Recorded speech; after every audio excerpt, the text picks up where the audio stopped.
नमस्कार, welcome to the new India and welcome to the lecture series of the law. विधि की lecture series में आज हम चैप्टर नंबर 4, एक छोटा सा टॉपिक है और टॉपिक ये 2021 के मेंस के टाइम पे ही जोड़ा गया था, चैप्टर के रूप में जोड़ा गया, तो हम इसे चैप्टर के रूप में ही पढ़ रहे हैं। एक एक्ट आया था सन 2007 में। उस एक्ट का नाम था माता पिता भरण पोषण और माता पिता और वरिष्ठ नागरिकों का भरण पोषण तथा कल्याण अधिनियम। एक्चुअली में यहाँ पे भरण की बजाय डायरेक्ट यहाँ पे माता पिता एंड वरिष्ठ नागरिकों का भरण पोषण एवं कल्याण अधिनियम। तो आपका सवाल आएगा, सर ये इसका मतलब क्या हुआ कि माता पिता का भरण पोषण? वैसे तो आप समझ पाएंगे आसानी से। आज के ज़माने में क्या हो रहा है कि न्यूक्लियर फैमिलीज अधिक हो गई हैं, ठीक है, न्यूक्लियर फैमिलीज हो गई हैं, पहले की तरह संयुक्त परिवार नहीं रहे हैं। तो नॉर्मली आपने शहरों में बहुत बड़ी समस्या ये देखी होगी आजकल कि शहरों में अच्छे अच्छे घर वाले पैसे वाले बच्चे भी अपने माता पिता को जो है वो खाना नहीं देते हैं और अपने घर से बाहर निकाल देते हैं, उनके लिए कोई सुविधाएं नहीं देते हैं। हमारे संविधान को जब लागू किया गया था तब उसमें सभी जो वर्ग हैं उनको शामिल करके उनके कल्याण की बात की गई थी। उसमें माता पिता और बुजुर्गों के कल्याण की भी बात की गई थी, उनको एक गरिमापूर्ण जीवन जीने की बात की गई थी हमारे मूल अधिकारों के तहत। और कहीं ना कहीं कुछ बातें जो हैं वो डीपीएसपी में कही गई थी। उसी बात को ध्यान में रखते हुए जब सरकारों को लगने लगा कि आज के टाइम पे ये समस्या बहुत बड़ी निकल के आ रही है, शहरों में अनाथ आश्रम बढ़ते जा रहे हैं, बड़े बुजुर्गों को घर पे नहीं रखा जाता है, उन्हें घर से बाहर निकाल दिया जाता है, खाने के लिए नहीं दिया जाता है, कपड़े नहीं दिए जाते हैं, रहना नहीं दिया जाता है।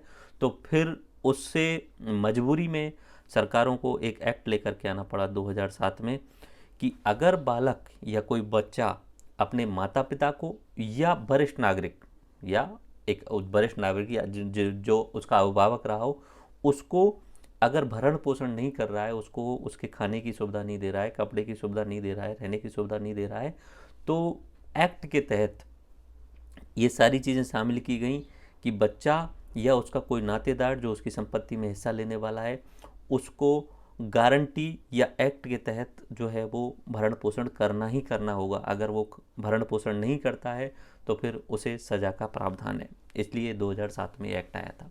भारतीय संस्कारों में तो ऐसी कोई ज़रूरत नहीं थी, लेकिन वर्तमान में जो परिस्थितियाँ चेंज हुई हैं वहाँ पे ये सब हो रहा है। आप शहरों में देखते होंगे, आस पड़ोस में भी देख लीजिएगा। आप अपने बच्चे जो होते हैं माता पिता के साथ में किस तरीके का बिहेव करते हैं, तो उसी चीज़ को ध्यान में रखते हुए एक्ट आया था। ओके, संविधान के अधीन दिए गए अधिकारों एवं नीति के निर्देशक तत्वों की आवश्यकता को पूरा करने के लिए केंद्र सरकार द्वारा संसद में यह एक्ट पारित किया गया था और ये 29 दिसंबर 2007 से लागू हो गया था। उद्देश्य क्या था? वरिष्ठ नागरिकों और माता पिता को उनके भरण पोषण की सुरक्षा देना। इस कानून में 6 अध्याय और 32 धाराएं हैं और यह कानून संपूर्ण भारत में लागू है। वैसे तो इसमें मैंने 3 पेज में पीडीएफ कंप्लीट करी है और ओरिजिनल हम जब कानून देखते हैं, ये देखिए 29 दिसंबर 2007 वाला ओरिजिनल कानून भी मैंने यहाँ पे डाला हुआ है, वो भी 7 से 8 पेजेज का है। ठीक है, 7 से 8 पेजेज का है। कहानी आपको समझ में आ गई कि उद्देश्य क्या है? उद्देश्य ये है कि एक तरफ है माता पिता, ठीक है, एक तरफ है माता पिता, एक तरफ है उनके बालक या बच्चे। ठीक है, अगर ये बच्चे माता पिता का भरण पोषण नहीं कर रहे हैं, माता पिता के लिए खाना पीना नहीं दे रहे हैं, तो ये माता पिता जो है वो बच्चों के खिलाफ केस कर सकते हैं ट्राइब्यूनल के अंतर्गत। और जब वो ट्राइब्यूनल में केस जाएगा तो वो ट्राइब्यूनल डिसीजन सुनाएगा इन बच्चों को कि आपको अगर नॉर्मल तरीके से भोजन देना है, नॉर्मल तरीके से कपड़े देने तो ठीक है, नहीं तो आपको भत्ता देना पड़ेगा, आपको भरण पोषण के लिए भत्ता देना पड़ेगा और कोई निश्चित राशि जो है वो तय कर दी जाएगी। अगर इनका माता पिता का बालक या बच्चा नहीं है तो कोई नातेदार या रिश्तेदार होगा जिसके पास में इनकी संपत्ति ट्रांसफ़र होने वाली होगी। मान लीजिए कि इन माता पिता का कोई बच्चा नहीं है और इनके पास में 5 बीघा खेत है, तो ये जिसको भी ये अपनी संपत्ति देने वाले होंगे, 5 बीघा खेत या करोड़ों की संपत्ति है, तो उसकी जिम्मेदारी होगी इन माता पिता की या वरिष्ठ नागरिक के भरण पोषण की। ओके, यही कहानी है। अगर नहीं कर रहे हैं तो ट्राइब्यूनल प्राधिकरण बनाए जाएंगे, उनमें जाकर के यहाँ पे केस किया जा सकता है और बालक को, बच्चे को या नातेदार रिश्तेदार को माता पिता और वरिष्ठ नागरिक का भरण पोषण करना होगा। ये इतनी सी कहानी है। अब बस इसमें जब एक्ट बनाया है तो सबसे पहले उन्होंने परिभाषाओं की बात करी है। यहाँ पे अगर देखेंगे तो यहाँ पे सबसे पहले उन्होंने परिभाषाएं ली हैं। बाकी एक्ट में उन्होंने क्या लिखा हुआ है, एक्ट में वही चीज़ें लिखी हैं जो मैंने समझाई हैं, बट मैं परिभाषाएं सबसे पहले समझा देता हूँ कि परिभाषाएं कौन कौन सी हैं। प्रमुख परिभाषाएं। सबसे पहला तो मैं बार बार बोला हूँ कि बालक बच्चे क्या हैं, तो बालक और बच्चे की परिभाषा उन्होंने डिफाइन कर दी, माइनर किसे बोलेंगे। इसके अंतर्गत बेटा बेटी, पोता पोती जो कि वयस्क हैं, या उन्होंने लिखा है कि जो अवयस्क नहीं है, मतलब 18 प्लस हैं एक तरीके से। फिर उन्होंने वयस्क की परिभाषा के लिए भी डिसाइड किया हुआ है कि वयस्क की परिभाषा जो है वो भारतीय वयस्कता अधिनियम 1875 में इसकी आयु निर्धारित की जाती है। नॉर्मली 18 प्लस जो है वो वयस्कता की यह आयु है। तो बालक में कौन आए, बेटा बेटी, पोता पोती जो कि 18 प्लस वाले हैं वो बालक आएंगे। उनकी जिम्मेदारी है माता पिता के लिए भोजन देने की, कपड़े देने की। भरण पोषण में क्या शामिल हो रहा है, भोजन दो आप, कपड़े दो, आवास दो, चिकित्सा की सुविधाएं देना, ये सब किस में शामिल हो रहा है, भरण पोषण में। ओके। माता पिता की परिभाषा, माता पिता या तो बायोलॉजिकल माता पिता हो सकते हैं, ओरिजिनल माता पिता हो सकते हैं, या दत्तक माता पिता हो सकते हैं, यानी किसी बच्चे को गोद लिया होगा वो माता पिता हो सकते हैं, या किसी बच्चे ने अपने माता पिता को भी गोद लिया होगा। ऐसा भी होता है कि बहुत सारे लोग जो हैं वो माता पिता को भी गोद ले लेते हैं। तो माता पिता की परिभाषा में या तो बायोलॉजिकल माता पिता या दत्तक माता पिता भी होते हैं, ठीक है। रिश्तेदार भी अपने माता पिता को गोद ले लेते हैं, इस तरीके से होता है। वरिष्ठ नागरिक, वरिष्ठ नागरिक माता पिता को छोड़कर अन्य जिनकी आयु 60 प्लस है और उस परिवार में रह रहे हैं, तो वो क्या है, वरिष्ठ नागरिक हैं। वयस्क, भारतीय वयस्कता अधिनियम 1875 में वयस्क की आयु निर्धारित की गई है। रिश्तेदार या नातेदार, ऐसा व्यक्ति जो संपत्ति का वारिस हो, वरिष्ठ नागरिक द्वारा उसे संपत्ति में अधिकार दिया गया हो, लेकिन अवयस्क नहीं, अवयस्क शामिल नहीं, यानी वयस्क हो। मतलब रिश्तेदार की परिभाषा इन्होंने बोली कि या तो माता पिता, ठीक है, उनका कोई माता पिता का अगर कोई तो माता पिता होंगे तो बच्चा होना चाहिए था, बट ठीक है, ठीक है। यहाँ पे वरिष्ठ नागरिक है, ठीक है, वरिष्ठ नागरिक है। इसमें पुरुष भी हो सकते हैं और महिलाएं भी हो सकती हैं। उनका मान लीजिए कि बच्चा नहीं हुआ है, ठीक है, या उनका बेटा है नहीं प्रेजेंट में अवेलेबल, तो उनकी जो संपत्ति है 5 बीघा या 10 बीघा के खेत है, वो जिसको ट्रांसफ़र करने वाले होंगे वो उनका रिश्तेदार होगा या नातेदार होगा, जिसको भी ट्रांसफ़र करने वाले होंगे। एक है तो एक, और एक से अधिक है तो एक से अधिक, ठीक है। इनकी जिम्मेदारी है इन माता पिता का भरण पोषण करने की हर हाल में। ओके। तो ये कौन होता है, नातेदार या रिश्तेदार। आरएएस मेंस 2021 में सीधा सीधा सवाल पूछा गया था, नातेदार की परिभाषा लिखिए। तो आप लिख सकते हैं, आसान है, परिभाषाओं में से पूछा गया था। ऐसा व्यक्ति जो संपत्ति का वारिस होने वाला है या वरिष्ठ नागरिक द्वारा जिसे संपत्ति का अधिकार दिया गया हो और वो वयस्क हो, ठीक है, उन्होंने लिखा है, लेकिन अवयस्क शामिल नहीं। अवयस्क शामिल नहीं, यानी 18 से कम उम्र वाला इसमें नातेदार या रिश्तेदार नहीं माना जाता है, यानी 18 प्लस वाले को ही नातेदार या रिश्तेदार माना जाता है। ओके। संपत्ति कैसी हो सकती है, संपत्ति चल अचल संपत्ति हो सकती है, पेरेंट्स की पैतृक या स्वयं की अर्जित संपत्ति हो सकती है, मूर्त अमूर्त संपत्ति होती है, और उनको जो अधिकार मिले हुए हैं वो भी संपत्ति के रूप में हो सकते हैं। ऐसा डेफिनेशन में एक्ट के तहत लिखा हुआ। कल्याण का मतलब क्या है, कल्याण में वरिष्ठ नागरिकों के लिए आहार, स्वास्थ्य की देखरेख, आमोद प्रमोद के केंद्र, अन्य सुख सुविधाओं की व्यवस्था करना, ये कल्याण का मतलब है। इस एक्ट में ये कल्याण का मतलब ये हो गया। ओके। तो माता पिता भरण पोषण, वरिष्ठ नागरिकों का भरण पोषण, कल्याण अधिनियम, ये है जो है वो बेसिक चीज़। इसमें से आप ये परिभाषाएं देख लीजिएगा, सीधा सीधा पूछा जाएगा कि बालक की परिभाषा बताइए, तो बालक की परिभाषा में आप लिख देना क्लियरली कि जो बेटा बेटी पोता पोती हैं जो वयस्क हैं 18 प्लस हैं वो क्या हैं, बालक हैं, ठीक है। उसके अलावा भरण पोषण की परिभाषा लिखिए, तो भरण पोषण के अंतर्गत बालक के द्वारा माता पिता को भोजन, कपड़े, आवास एवं चिकित्सा सुविधाएं उपलब्ध कराना ही भरण पोषण कहलाता है। ओके। माता पिता दो तरीके के हैं, जैविक माता पिता हो सकते हैं, बायोलॉजिकल पेरेंट्स हो सकते हैं, या दत्तक माता पिता हो सकते हैं। ओके। उसके बाद में वयस्क की परिभाषा हमारे भारतीय वयस्कता अधिनियम 1875 के द्वारा डिसाइड की जाती है। रिश्तेदार, ऐसा व्यक्ति जिसको वरिष्ठ नागरिक की या माता पिता की संपत्ति ट्रांसफ़र होने वाली हो, उसकी जिम्मेदारी होती है कि वो भरण पोषण करके दे, और वो वयस्क होना चाहिए। संपत्ति अलग अलग तरीके से हो सकती है। कल्याण, उन सब का कल्याण करना। अब भरण पोषण के लिए आवेदन किस तरीके से किया जाता है, मतलब मान लीजिए कि ये माता पिता हैं, ठीक है, और इनके बालक हैं, ये इनका माता पिता को भोजन नहीं दे रहे हैं और माता पिता को कपड़े वगैरह नहीं दे रहे हैं, तो अब ये माता पिता किस तरीके से इस बच्चे के खिलाफ जो है वो केस कर सकते हैं या किस तरीके से आवेदन कर सकते हैं। तो देखिए, माता पिता स्वयं जाएगा, वरिष्ठ नागरिक स्वयं जा सकता है, या प्रतिनिधि या संस्थाओं के माध्यम से भरण पोषण का आदेश दिलवाया जा सकता है, ठीक है। माता पिता स्वयं जाएं, ठीक है, ट्राइब्यूनल बने होंगे तो ट्राइब्यूनल में माता पिता स्वयं जाएं या वरिष्ठ नागरिक, ठीक है, वरिष्ठ नागरिक 60+ का कोई भी परिवार में रह रहा है वो स्वयं जाए और वो ट्राइब्यूनल में जाके शिकायत करे। उसके अलावा वो नहीं जाए, उसके प्रतिनिधि के रूप में कोई दूसरा व्यक्ति संस्था के रूप में जाए तो वो भी जाके आदेश ले सकता है। या प्राधिकरण को पता चल जाए, कहीं न्यूज में देख लिया, कहीं अखबार में, कहीं व्हाट्सएप पे वीडियो में आ गया, किसी ने व्हाट्सएप मैसेज करके शेयर कर दिया कि मेरे बच्चे जो है वो मुझे घर से बाहर निकाल रहे हैं, तो ट्राइब्यूनल के किसी सदस्य को पता चल जाए तो वो स्वतः संज्ञान लेकर के भी आदेश जारी कर सकता है, ठीक है। आवेदन प्राप्त होने पर ट्राइब्यूनल दोनों पक्षों की सुनवाई का मौका देता है और सामान्यतः 90 दिन के अंतर्गत निर्णय सुना देता है कि आपको कितना भरण पोषण भत्ता देना है। इस तरीके से यदि बच्चे या रिश्तेदार सुनवाई में उपस्थित नहीं होते हैं तो ट्राइब्यूनल द्वारा एक्स पार्टे निर्णय भी दिया जाता है। एक्स पार्टे निर्णय का मतलब होता है एक पक्ष में दिया गया निर्णय, और एक पक्ष में निर्णय किसकी पक्ष में दिया जाएगा? माता पिता के पक्ष में दिया जाएगा, क्योंकि माता पिता ने शिकायत करी है और बच्चा उपस्थित नहीं हो रहा है तो एक पक्ष में एक्स पार्टे निर्णय भी दिया जाएगा। यदि ट्राइब्यूनल द्वारा भरण पोषण का आदेश दिया गया है तो 30 दिन में यह राशि जमा करानी होगी और विलंब करने पर ब्याज भी देना होगा। ओके, यदि कोई व्यक्ति यह राशि भरण ना करे तो कानूनी जुर्माने के रूप में उसकी वसूली की जाती है, फिर भी भुगतान ना करने पर 1 माह का कारावास किया जा सकता है। यदि संतानों और रिश्तेदारों में से किसी की मृत्यु हो जाए तो भी भरण पोषण का आदेश मान्य रहता है। जिसकी मृत्यु हो गई उसके बाद में उसके परिवार के किसी वयस्क पुरुष पे वो भरण पोषण का आदेश मान्य रहता है। यदि कोई व्यक्ति मेंटेनेंस ट्राइब्यूनल के आदेश से संतुष्ट नहीं है तो वो 60 दिन में अपीलीय ट्राइब्यूनल के पास अपील कर सकता है, जहां सामान्यतः 30 दिन में निस्तारण कर दिया जाता है। नोट ये है कि अब जो वहाँ ट्राइब्यूनल के द्वारा डिसीजन सुनाया जाएगा वो 10,000 रुपये पर माह से अधिक की राशि भरण पोषण के रूप में निर्धारित नहीं की जा सकती। नॉर्मली 10,000 से कम ही भरण पोषण की राशि निर्धारित की जाती है। राज्य सरकार प्रत्येक जिले में मेंटेनेंस अधिकारी की नियुक्ति करता है, जो कि जिला समाज कल्याण अधिकारी से नीचे रैंक का नहीं होना चाहिए, यानी उस रैंक का या उससे अधिक रैंक का होना चाहिए।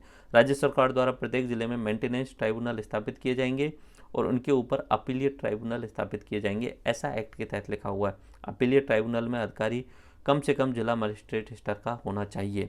ओके, तो कहानी किस तरीके से रही? कहानी इस तरीके से रही कि एक साइड में है माता पिता, ठीक है, माता पिता या वरिष्ठ नागरिक, परिवार का कोई भी 60+ का जिसको अगर भोजन नहीं दिया जा रहा है वो, और एक साइड में है बालक, ठीक है, ठीक है।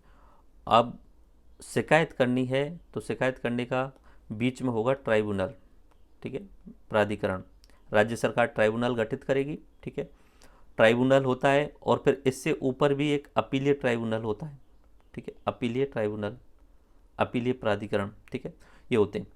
अब इसमें क्या होगा कि यहाँ से ये माता पिता जो है वो शिकायत लेके जाएंगे ट्राइब्यूनल में कि हमारा बच्चा जो है वो हमारे लिए भोजन नहीं दे रहा है। ट्राइब्यूनल वाले बच्चे को बुलाएंगे, माता पिता को बुलाएंगे और डिसीजन सुनाएंगे 90 दिन के अंतर्गत में, यानी 90 दिन से कम में।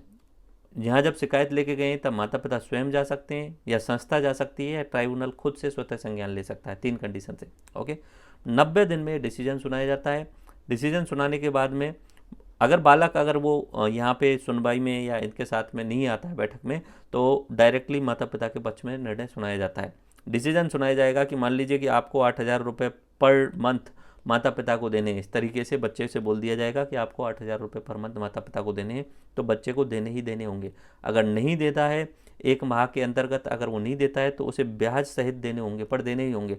फिर भी नहीं देता है तो उसे 1 माह की सज़ा होगी, पर देने ही देने होंगे पैसे तो उसे। ओके, ये भरण पोषण का।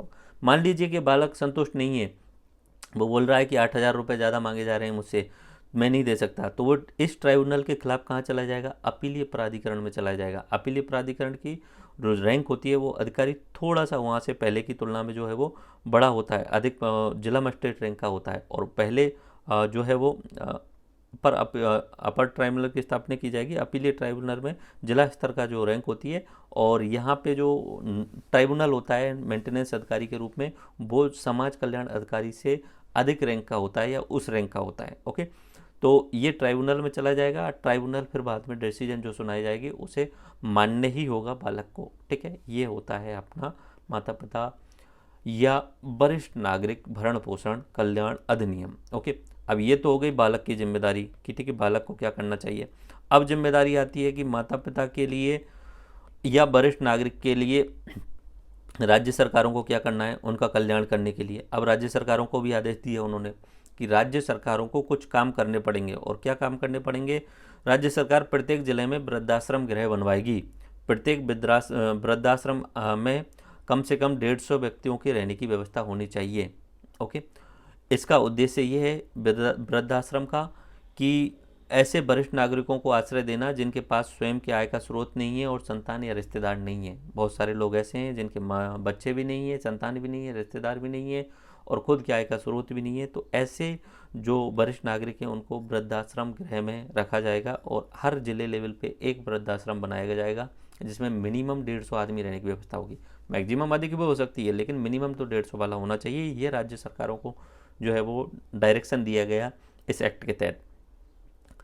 सभी सरकारी अस्पतालों द्वारा वरिष्ठ नागरिकों को बेड आवंटन में भी प्राथमिकता दी जानी चाहिए, ऐसा राज्य सरकारों को निर्देश दिए गए। उसके अलावा बोला गया कि अस्पतालों में वरिष्ठ नागरिकों के लिए अलग पंक्ति की व्यवस्था की जानी चाहिए। वरिष्ठ नागरिकों में गंभीर रोगों के इलाज की सुविधा उपलब्ध होनी चाहिए। सरकारों द्वारा इस कानून को व्यापक प्रचार किया जाना चाहिए, प्रचार भी करे और कानून को लागू कराने के लिए जिला अधिकारी को जो है वो नियुक्त करे। यदि वरिष्ठ नागरिक अपने किसी रिश्तेदार को संपत्ति हस्तांतरित कर देता है जिसका उद्देश्य उस रिश्तेदार से भरण पोषण प्राप्त करना है और संपत्ति हस्तांतरण के बाद में वह रिश्तेदार भरण पोषण बंद कर दे तो वरिष्ठ नागरिक मेंटेनेंस अधिकारी के पास में शिकायत कर सकता है। यदि मेंटेनेंस अधिकारी संतुष्ट है तो वह संपत्ति का हस्तांतरण रद्द कर सकता है। आई बात समझ में? मान लीजिए कि एक वरिष्ठ नागरिक है, ओके, उसके बच्चे नहीं है या वो अपनी संपत्ति को जो है वो किसी रिश्तेदार को ट्रांसफ़र कर देता है। ठीक है, रिश्तेदार को ट्रांसफ़र कर दिया इस उम्मीद में कि ये रिश्तेदार हमें भोजन देता रहेगा, ठीक है, ये हमारा भरण पोषण करता रहेगा। लेकिन ज़मीन ट्रांसफ़र हो गई, संपत्ति मिल गई, तो उसके बाद में रिश्तेदार ने मना कर दिया कि मैं नहीं जो है वो भरण पोषण करने वाला हूँ, क्योंकि अब तो उसने पैसे हड़प लिए। अगर ऐसा कंडीशन है तो ये वरिष्ठ नागरिक ट्राइब्यूनल के पास में जाएंगे। ट्राइब्यूनल में जो अधिकारी है उसके पास में जाएंगे और वहाँ शिकायत करेंगे कि मेरे रिश्तेदार को मैंने अपनी सहमति से दिया था लेकिन ये भरण पोषण नहीं कर रहा है। तो ट्राइब्यूनल अगर जांच करने पे सही पाता है तो ये जो संपत्ति इसके नाम की गई है इसे वापस वरिष्ठ नागरिक के नाम भी किया जा सकता है। ओके, ये जो है वो मेंटेनेंस अधिकारी के द्वारा संतुष्ट होने पे संपत्ति का हस्तांतरण रद्द कर दिया जाता है, वापस से वरिष्ठ नागरिक को मिल जाता है। यदि वरिष्ठ नागरिक माता पिता को छोड़ देना, यदि बच्चे या रिश्तेदार माता पिता वरिष्ठ नागरिक को छोड़ देते हैं तो 3 माह का कारावास और 5,000 रुपये जुर्माना लगाया जाता है। ठीक है, तो ये नॉर्मल सा है कि अगर आप बच्चे जो है वो माता पिता को छोड़ देते हैं, वरिष्ठ नागरिक को छोड़ देते हैं, वो बच्चे हों या रिश्तेदार हों, तो 3 माह का कारावास और 5,000 का जुर्माना भी लगाया जा सकता है। ये चीज़ जो है वो हमारा माता पिता भरण पोषण, वरिष्ठ नागरिक भरण पोषण एवं कल्याण अधिनियम है। बालक की परिभाषा, भरण पोषण का मतलब, माता पिता 2 तरीके के, जैविक या दत्तक, वरिष्ठ नागरिक 60+ वाले, वयस्क एक्ट के तहत के आने वाले, रिश्तेदार जिसको संपत्ति ट्रांसफर होने वाली होगी, संपत्ति बता दी, चल अचल, पैतृक, स्वयं के अर्जित, मूर्त अमूर्त, कल्याण वो वरिष्ठ नागरिकों के खाने की, स्वास्थ्य की, आमोद प्रमोद की व्यवस्था देखना कल्याण है। भरण पोषण के आवेदन की प्रक्रिया मैंने अभी जस्ट आपको बताई थी कि भाई 3 तरीके से जा सकते हैं, स्वयं चले जाओ या कोई संस्था के माध्यम से चले जाओ या स्वयं प्राधिकरण जो है संज्ञान ले ले और ट्राइब्यूनल के पास चले जाएं। ट्राइब्यूनल के पास जाते हैं, 90 दिन सुनवाई होगी दोनों साइड से, उसके बाद में ट्राइब्यूनल निर्णय दे देगा कि बालक आपको जो है वो भरण पोषण करना है। मान लीजिए इनमें से कोई उपस्थित नहीं होता है, रिश्तेदार या उनका बच्चा, तो फिर एक्स पार्टी निर्णय दिया जाता है कि एक साइड में माता पिता के पक्ष में निर्णय दे दिया जाता है। यदि कोई व्यक्ति राशि का पुनर्भरण नहीं करता है तो फिर 1 माह का उसको कारावास भी हो सकता है। ओके, और ये अगर कोई बालक या रिश्तेदार संतुष्ट नहीं है तो 60 दिन के अंतर्गत जो है वो अपीलीय ट्राइब्यूनल में जा सकता है। और नॉर्मली नोट किया हुआ है उन्होंने कि 10,000 रुपये पर माह से अधिक की भरण पोषण राशि के रूप में निर्धारित नहीं की जा सकती।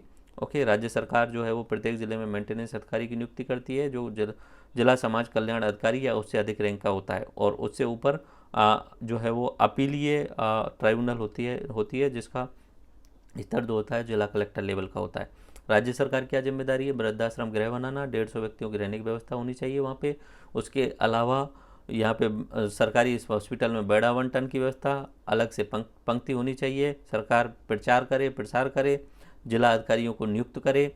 उसके अलावा अगर रिश्तेदार वगैरह और बालक रिश्तेदार को अगर संपत्ति ट्रांसफ़र कर दी गई है और भरण पोषण नहीं कर रहा है तो फिर वापस भी स्थानांतरित की जा सकती है माता पिता को या वरिष्ठ नागरिक को। That's it. उसके अलावा मैंने यहाँ पे 7 पेज डाले हुए हैं, आप इसकी भाषा समझने की कोशिश करेंगे तो समझ नहीं पाएंगे, बट ये सवाल वहाँ पूछा गया था RS मेंस में। मैंने आसान भाषा में समझा दिया है, यहाँ बहुत कठिन भाषा होती है। नातेदार का मतलब क्या है, ये लिखा हुआ है, नातेदार से निसंतान वरिष्ठ नागरिक का कोई विधिक वारिस अप्रेत है जो अवयस्क नहीं है तथा उसकी मृत्यु के पश्चात उसकी संपत्ति उसके कब्जे में या विरासत प्राप्त करेगा। ऐसी परिभाषा यहाँ लिखी है, मैंने उसे शब्द आसान करके लिख दिए, बता दिया था आपको। माता पिता, नातेदार या रिश्तेदार से आशय ऐसे रिलेटिव्स, ऐसे व्यक्ति जो माता पिता या वरिष्ठ नागरिक की संपत्ति के वारिस होने वाले हैं, वो क्या होते हैं, रिश्तेदार होते हैं। हो सकता है एक भी हो सकता है अधिक भी हो। अगर एक है तो उसकी जिम्मेदारी है भरण पोषण की, और अधिक है तो उन सब की जिम्मेदारी है। बाकी आप ये पढ़ना चाहें तो पढ़ सकते हैं, यहाँ पे इन्होंने लिखा हुआ है, ठीक है। ये सब बातें लिखी हुई हैं भरण पोषण वाली चीज़, ठीक है। मैं एक बार पढ़ के बता देता हूँ ये वाली चीज़ें जो एक्ट में है। माता पिता का भरण पोषण, कोई वरिष्ठ नागरिक जिसके अंतर्गत माता पिता जो स्वयं के अर्जन से या उसके स्वामित्व अधीन संपत्ति में से स्वयं का भरण पोषण करने में असमर्थ हैं। दूसरा, माता पिता या पितामह पितामही की दशा में अपने एक या अधिक बालकों के विरुद्ध जो अवयस्क नहीं है। किसी निसंतान वरिष्ठ नागरिक की दशा में अपने नातेदार के विरुद्ध जो कि धारा 2 के खंड 6 में निर्दिष्ट हैं। धारा 5 के अधीन कोई आवेदन करने का हकदार होगा। आवेदन किस बात का, भरण पोषण का आवेदन। किसी वरिष्ठ नागरिक का भरण पोषण करने के लिए यथाशक्ति बालक नातेदार की बाध्यता ऐसे नागरिक की आवश्यकताओं तक विस्तारित होती है जिससे वरिष्ठ नागरिक एक सामान्य जीवन जी सके। बाकी इनकी भाषा जो होती है वो कठिन होती है, एक्चुअली लैंग्वेज जो सरकार यूज करती है बहुत ज़्यादा कठिन होती है। जो चीज़ें एग्जाम में आने वाली हैं वो इन 3 पेजेस से आ जाएंगी। मोस्टली आप परिभाषाएं रट लेना, ये प्रोसेस रट लेना किस तरीके से की जाती है। इवन आपसे ये भी पूछा जा सकता है कि कौन कौन आवेदन कर सकता है, तो 3 तरीके से किया जा सकता है, या तो स्वयं नागरिक माता पिता या वरिष्ठ नागरिक स्वयं जाएं, या किसी संस्था के माध्यम से, या तीसरा ट्राइब्यूनल खुद से ही जो है वो निर्णय ले। एक समय का याद रख लेना कितने दिन का होता है। एक तो जो नॉर्मल ट्राइब्यूनल होता है, सामान्य ट्राइब्यूनल होता है, उसमें 90 दिन में निर्णय दिया जाता है।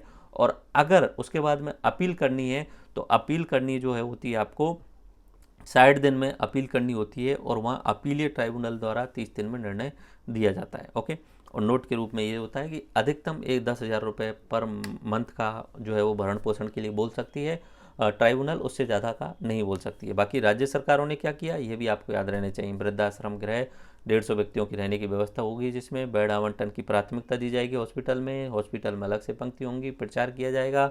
जिला अधिकारी की जिम्मेदारी होगी प्रचार प्रसार करने की। दैट्स इट, ये राज्य सरकारों का काम है। आई थिंक ये एक छोटा सा टॉपिक था, आपको समझ में आ गया। ये 3 पेज आपको रटे होने चाहिए, एक्स्ट्रा पढ़ने की जरूरत नहीं है। 2 नंबर का सवाल, 5 नंबर का सवाल यहाँ से बनने के चांस रहेंगे, बस याद रख लेना, क्योंकि चैप्टर है एक तो इसमें से सवाल जरूर बनेगा। धन्यवाद, जय हिंद, मिलते हैं नेक्स्ट लेक्चर के साथ में। Thank you.